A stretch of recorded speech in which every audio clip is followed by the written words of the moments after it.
Hi, welcome to Prep Elevate. Students, last video में हमने cat 2023 का स्लॉट 3 का क्वेश्चन सॉल्व किया था। कुछ क्वेश्चंस बच गए थे, वो आज हम लोग कर लेते हैं। ठीक है, तो देखते हैं कौन कौन से क्वेश्चंस अर्थमेटिक पार्ट के बचे थे। Gautam and Suhani working together can finish a job in 20 days. If Gautam does only 60% of his usual work on a day, Suhani must do 150% of her usual work on that day to exactly make up for it. मतलब गौतम 60% अगर work करता है तो 40% बच गया, तो सुहानी को 50% extra काम करना पड़ता है। Then the number of days required by the faster worker to complete the job working alone. ये बहुत इजी सा क्वेश्चन है। देखिए, हालांकि टीटा क्वेश्चन ऑप्शन है नहीं हमारे पास। गौतम 60% अगर काम करता, मतलब 40% काम वो कम किया, ठीक है। सुहानी को 50% काम एक्स्ट्रा करना पड़ा, मतलब हम लोग लिख सकते हैं 40% of G is equal to 50% of S। Gautam 40% काम कम किया, जिससे क्या हुआ, सुहानी को 50% काम एक्स्ट्रा करना पड़ा। यहां से क्या मिल गया मुझे, G by S is equal to 50 by 40, that is 5/4। तो efficiency of G by S is equal to 5/4। मतलब हम बोल सकते हैं गौतम एक दिन में अगर 5 यूनिट ऑफ वर्क करे तो सुहानी एक दिन में 4 यूनिट ऑफ वर्क करती है। अब यहां से ये भी पता चल गया कौन फास्टर है। गौतम फास्टर है, स्लोअर कौन है, सुहानी। यहाँ पे किसका पूछा है, फास्टर। ठीक है, गौतम के बारे में पूछ रहा है। अभी टोटल वर्क कितना है, देखिए गौतम एक दिन में 5 यूनिट वर्क करता है, सुहानी एक दिन में 4 यूनिट, दोनों मिलके करे तो 5 + 4 9 यूनिट ऑफ वर्क एक दिन में किया जाता है। और पूरा काम ये लोग कंप्लीट करता है 20 डेज में, मतलब 9 × 20, टोटल हमारे पास कितना वर्क है, 180 यूनिट ऑफ वर्क टोटल है। करना किसको, गौतम को। कितना टाइम लग जाए, 180/5, दैट इज 36 डेज। ये क्वेश्चन थोड़ा इजी था। ठीक है, नेक्स्ट क्वेश्चन देखते हैं। A boat takes 2 hours to travel downstream a river from port A to port B। port A, port B, ये डाउनस्ट्रीम है। And 3 hours to return to port A. यहाँ से वहां जाने में 2 घंटा लगता है और रिटर्न आने में 3 घंटा। ये गिवन है, डिस्टेंस नहीं दिया, to port B. Another boat takes a total of 6 hours to travel from port B to port A and return back. एक और बोट के बारे में गिवन है, उसको 6 hours रिटर्न, मतलब पूरा टोटल जर्नी में A to B and B to A. If the speed of the boats and the river are constant, then the time in hours taken by the slower boat to travel from port। slower boat कौन सा, obviously second वाला। First वाले को तो 2 घंटा लगा जाने में, 3 घंटा लगा वापस आने में, मतलब 5 घंटा में जर्नी कंप्लीट। सेकंड वाले को 6 घंटा लगा, मतलब सेकंड बोट स्लोअर है। ठीक है, बट अभी हमको स्पीड नहीं पता, तो कैसे निकालेंगे। तो देखिए, इस क्वेश्चन में डिस्टेंस दिया नहीं है, स्पीड दिया नहीं है, तो कैसे करेंगे, रेशियो से आ जाएगा। फर्स्ट बोट को 2 hours लगता जाने में, 3 hours लगता आने में, मतलब स्पीड का रेशियो हो गया 3:2। डाउनस्ट्रीम और अपस्ट्रीम के स्पीड का रेशियो 3:2 है। ये बोट का और वाटर का रेशियो नहीं है, ये रेशियो क्या चीज का, speed in downstream to speed in upstream, इसका रेशियो 3:2। तो 3:2 में कोई भी नंबर 3 और 2 भी ले सकते हैं, और 6, 4 भी ले सकते हैं, और एक मल्टीपल में डिस्टेंस को ले लेते हैं। एक काम करते हैं, टोटल डिस्टेंस ले लेते हैं 12 किलोमीटर। 3 और 2 का मल्टीपल आप चाहे तो 6 भी ले सकते हैं, 12, 24 कुछ भी ले सकते हैं। मैंने टोटल डिस्टेंस को 12 किलोमीटर लिया। अब देखिए 12 किलोमीटर डिस्टेंस है, आप स्पीड का रेशियो से भी निकाल सकते हैं, यहां से भी आप निकाल सकते हैं। स्पीड 2 घंटा लगता जाने में, इसका मतलब डाउनस्ट्रीम का स्पीड 6 km/h, अपस्ट्रीम में 3 घंटा लगता, मतलब अपस्ट्रीम का स्पीड 4 km/h। ये क्लियर होना चाहिए। 2 घंटा जाने में लगा 12 किलोमीटर, मतलब 6 की स्पीड से जा रहा है, और 4 घंटा रिटर्न आने में लगा, मतलब 3 घंटा लगा, मतलब 4 के स्पीड से रिटर्न आ रहा। अब समझिए डाउनस्ट्रीम का स्पीड होता क्या है। डाउनस्ट्रीम का स्पीड होता है speed of boat plus speed of water. Speed of boat plus speed of water, ये 6 है। और अपस्ट्रीम का स्पीड मतलब speed of boat minus speed of water is equal to 4। Equal to दे सकते हैं हम लोग यहाँ पे।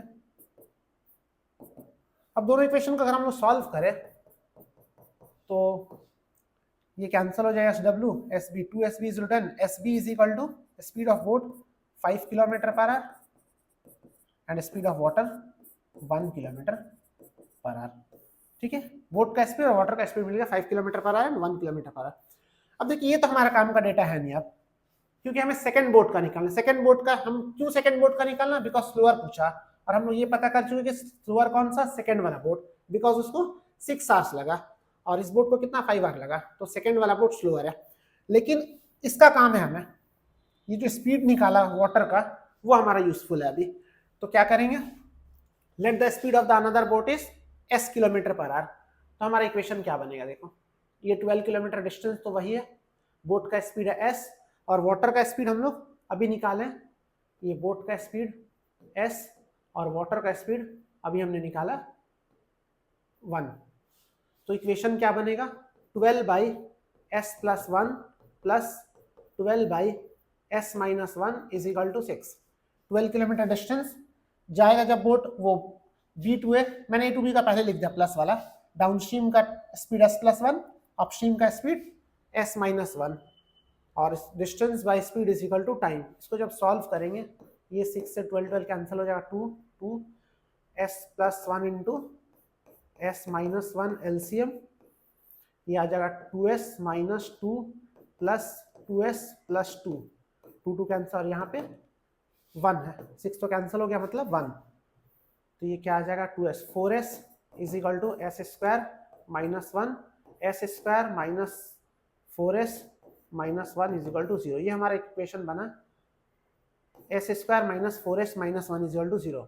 इसको सॉल्व करते हैं हम लोग, s का वैल्यू निकालते हैं, तो s is equal to plus minus sorry minus b plus minus b square minus 4 इसे 16 minus minus 1 4 minus 4 by 2a 2 is equal to 4 plus minus 20 मतलब 2 root 5 by 2 is equal to 2 plus root 5। अगर 2 से cancel कर देंगे तो 2 plus root 5, 2 plus root 5 है हमारा, क्या वैल्यू है 2 प्लस सॉरी प्लस माइनस भी है 2 प्लस माइनस रूट 5, ये क्या है हमारा स्पीड ऑफ द बोट। लेकिन देखिए यहाँ पे एक वैल्यू कैंसिल हो जाएगा, 2 प्लस माइनस 2 प्लस रूट 5 भी है, 2 माइनस रूट 5 भी है, ये पॉसिबल नहीं है बिकॉज रूट 5 का वैल्यू जो भी होता है 2 से ज्यादा होता है, तो ये हमें नेगेटिव वैल्यू दे रहा और स्पीड नेगेटिव पॉसिबल नहीं है, तो बोट का स्पीड आ गया 2 प्लस रूट 5, ये स्पीड ऑफ द बोट मिला।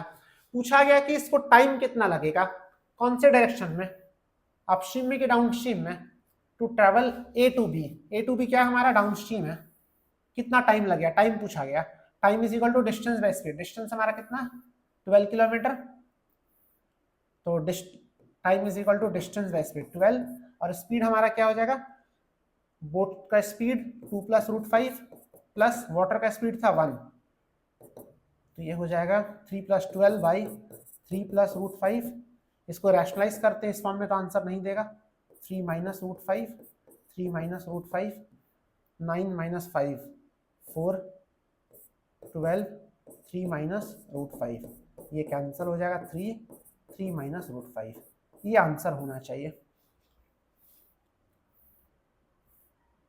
3 minus root 5, option number A. ठीक है, तो ये हमारा इस क्वेश्चन का आंसर है। ये बहुत ज्यादा टफ भी नहीं, बहुत ज्यादा इजी भी नहीं, मैनेजेबल था। A fruit seller has stock of mangoes, bananas and apples with at least one fruit of each type. Mangoes, ये भी टीटा क्वेश्चन है हमारा, मैंगोज बनानास एप्पल्स, कितना कितना नहीं पता लेकिन एटलीस्ट 1 तो है, ये चीज ध्यान रखना होता है, एटलीस्ट 1 तो है सारा फ्रूट, 0 किसी को नहीं लिख सकता। At the beginning of the day the number of mangoes make up 40% of this stock, his stock.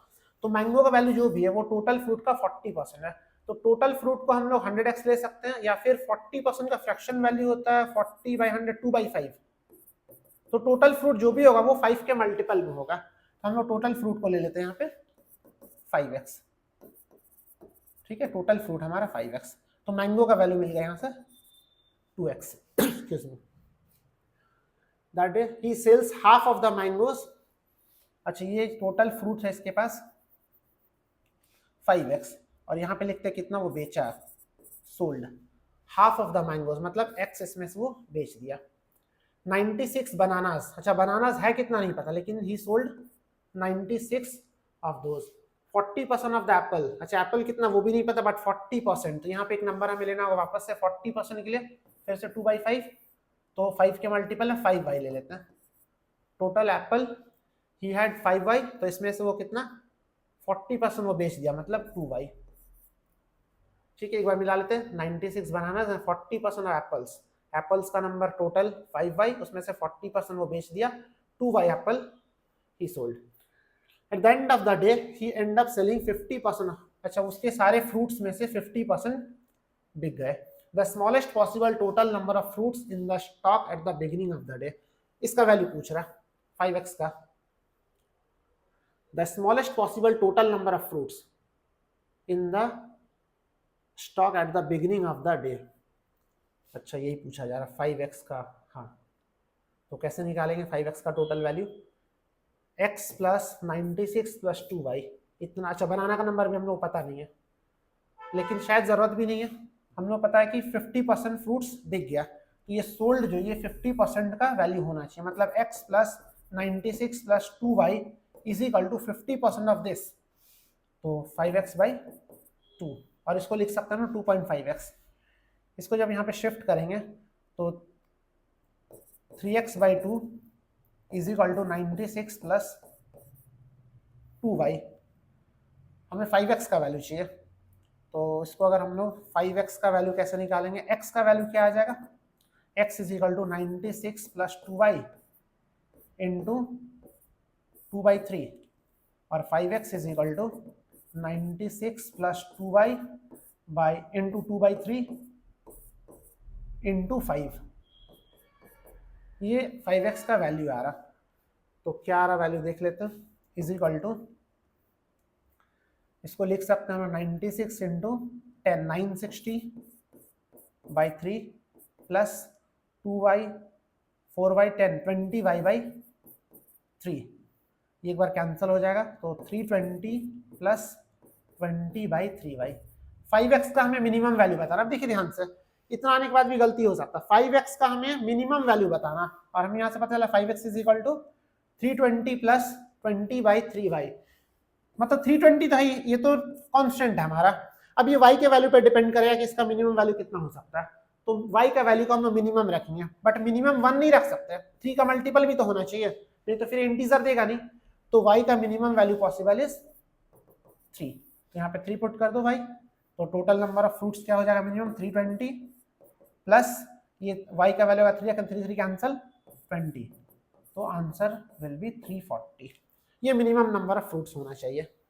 ये शायद टीटा क्वेश्चन था हमारा, यस ये टीटा क्वेश्चन था, ठीक है, ये भी क्वेश्चन मैनेजेबल है, थोड़ा डिफरेंट है कॉन्सेप्ट, बिकॉज यहाँ पे ये वैल्यू नहीं गिवन है, हो सकता है स्टार्ट करने में दिक्कत हो, तो ऐसे केस में अगर आपके पास इससे बेटर क्वेश्चन है तो फिर ठीक है, अदरवाइज स्किप किया जा सकता है, इससे बेटर क्वेश्चन हो तो सॉल्व कर सकते हो। Rahul, Rakshita and Gurmeet working together would have taken more than 7 days to finish a job. On the other hand, Rahul and Gurmeet working together would have taken less than 15 days.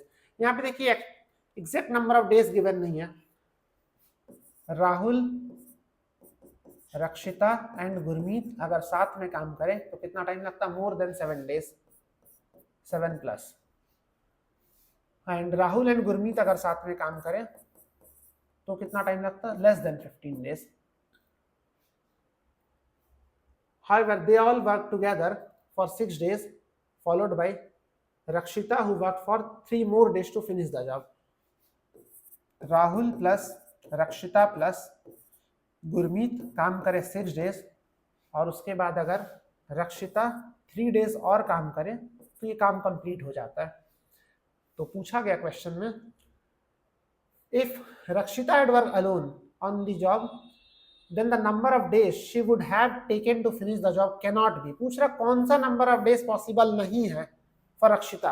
अब एक चीज यहाँ सोचना जरूरी है, देखिए इस question में एक तो वैल्यू दिया नहीं है, सारा more than 7 less, exact value किसी का दिया नहीं है, हम लोग इसको ऑप्शन से सॉल्व करेंगे। और एक और चीज, ऑप्शन से आप सॉल्व करेंगे आपको चारों ऑप्शन चेक करने की जरूरत नहीं है। एक चीज तो कंफर्म है, जो भी आंसर होगा वो एक्सट्रीम एंड पे होगा। एक्सट्रीम एंड पे मतलब या तो मिनिमम वैल्यू या तो मैक्सिमम वैल्यू। ऐसा क्यों? बिकॉज यहाँ पे लिखा गया कि कौन सा आंसर पॉसिबल नहीं है, मतलब एक आंसर पॉसिबल नहीं है और तीन ऐसा आंसर है कि जो पॉसिबल है, मतलब वो तीनों आंसर एक रेंज के अंदर होना चाहिए।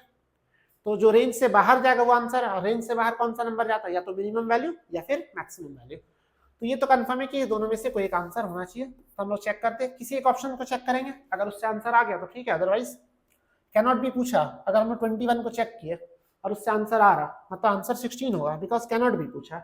और अगर 21 को चेक किया, उससे कंडीशन वायलेट हो गया, इसका मतलब वही आंसर है।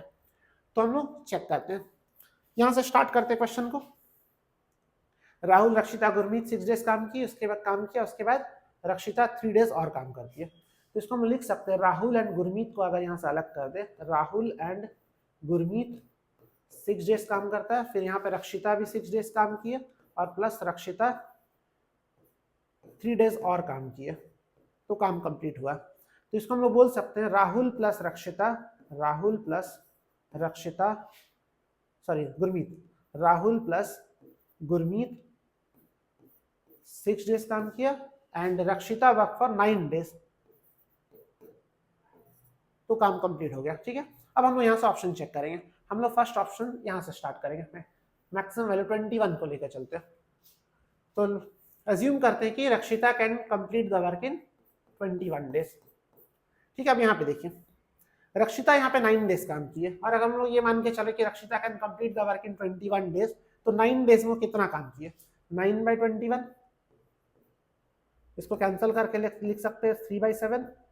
3/7 काम रक्षिता की है, तो मतलब 4/7 काम ये लोग किया, बिकॉज पूरा काम एक यूनिट होता है। 4/7 वर्क कौन किया, राहुल प्लस गुरमीत। अभी देखिए राहुल प्लस गुरमीत, राहुल प्लस गुरमीत 4/7 काम किया, कितना दिन में, 6 डेज में। इसका मतलब राहुल प्लस गुरमीत पूरा काम कंप्लीट कर सकते 6 × 7/4, दैट इज 21/2 डेज में। ठीक है, राहुल प्लस गुरमीत पूरा काम कंप्लीट कर सकते 21/2 डेज में, और रक्षिता पूरा काम कितना दिन में कर सकती है, 21 डेज में।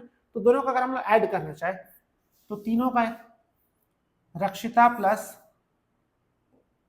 राहुल प्लस गुरमीत, ये तीनों का 1 डे का वर्क कितना आ जाएगा। हम लोग डेज को डायरेक्ट ऐड नहीं करते, रिवर्स करके करते, 1/21 प्लस 2/21, तो 3/21, 1/7। 1/7 वर्क राहुल, रक्षिता, राहुल और गुरमीत का 1 डे का वर्क है 1/7, मतलब दे together can complete the work in 7 days. अभी देखिए हमारा आंसर यहीं पे मिल जाएगा, तीनों मिलके काम को कर पा रहे 7 डेज में। कब? जब हमने ये अज्यूम किया कि रक्षिता can complete the work in 21 days. अब देखिए क्वेश्चन में क्या लिखा था, तीनों मिलके काम को 7 से ज्यादा दिन में कंप्लीट किया, लेकिन जब रक्षिता को 21 मान के चला तो एग्जैक्टली 7 डेज आ गया, मतलब ये रॉन्ग है, मतलब ये गलत है, मतलब रक्षिता 21 डेज में काम को नहीं कर सकती है। यही तो पूछा गया कि then the number of days she would have taken to finish the job can not be, तो 21 डेज नहीं हो सकता, और हमारा आंसर 21 ही होगा, बिकॉज पूछा गया कौन सा आंसर नहीं हो सकता। ठीक है, ये क्वेश्चन थोड़ा कॉम्प्लिकेटेड, आप चाहे जनरली इस क्वेश्चन को मैं यही सलाह दे रहा हूँ कि स्किप करना बेटर है।